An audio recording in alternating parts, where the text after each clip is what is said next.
पुण्यामध्ये विषारी दारू पिल्यामुळे काल 13 लोकांचे मृत्यू झाले। आजची आकडेवारी अजून काही वेगळी आहे। आरोग्य प्रशासन मात्र नेमकी आकडेवारी किती हे जाहीर करायला तयार नाही। या सगळ्यांच्या संबंधाने राज्याचे मुख्यमंत्री सन्माननीय फडणवीस जी असं म्हणत आहेत की हा हत्येचाच प्रकार आहे आणि कुणाचीही गय केली जाणार नाही। पण प्रश्न उरतो तो वेगळाच।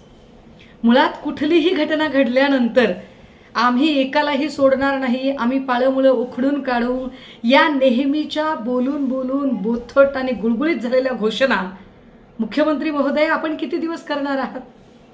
मुळात अशा घटनाच घडू नयेत यासाठी पूर्वप्रतिबंधात्मक अशा काही कृती आपल्याकडून घडणं अपेक्षित आहे, त्या का घडत नाहीत? गेल्या 3 वर्षामध्ये पुण्यात अनेक वेळा ड्रग्ज पेडलर डिस्ट्रीब्युटर यांचं जाळं उघडकीस आलं, मात्र त्यांची पाळमुळं आम्ही खणून काढू म्हणालात, पण ती पाळमुळं अजूनही खणून निघत नाहीयेत। पुण्यातला फक्त कोरेगावचा परिसरच नाही तर कोरेगाव परिसरापेक्षा सुद्धा जास्त आत्ता पुण्याचं विमाननगर असेल, लोहगाव परिसर असेल किंवा बाजूचा असणारा विश्रांतवाडीचा परिसर असेल, जिथे सर्वाधिक पब बार आहेत, हुक्का पार्लर्स आहेत आणि विशेष म्हणजे ओपन स्पेसमध्ये राजरोसपणे देशी दारूचे धंदे चालतात। याचा आढावा आपल्या पोलीस अधिकाऱ्यांनी नेमका शेवटचा आढावा कधी घेतला याची आपल्याला काही कल्पना आहे का?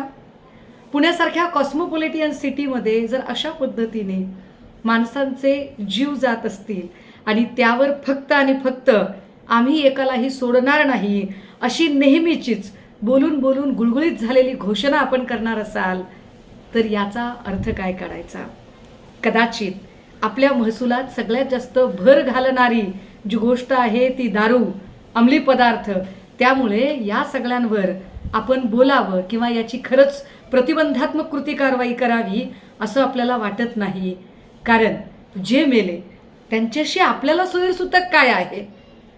पण ज्यांच्या घरचा बाप गेला, भाऊ गेला, मुलगा गेला, अशिराफ जीवांच्या डोक्यावरचं छत्र गेलं, त्यांना विचारा त्यांचं नुकसान काय झालंय ते।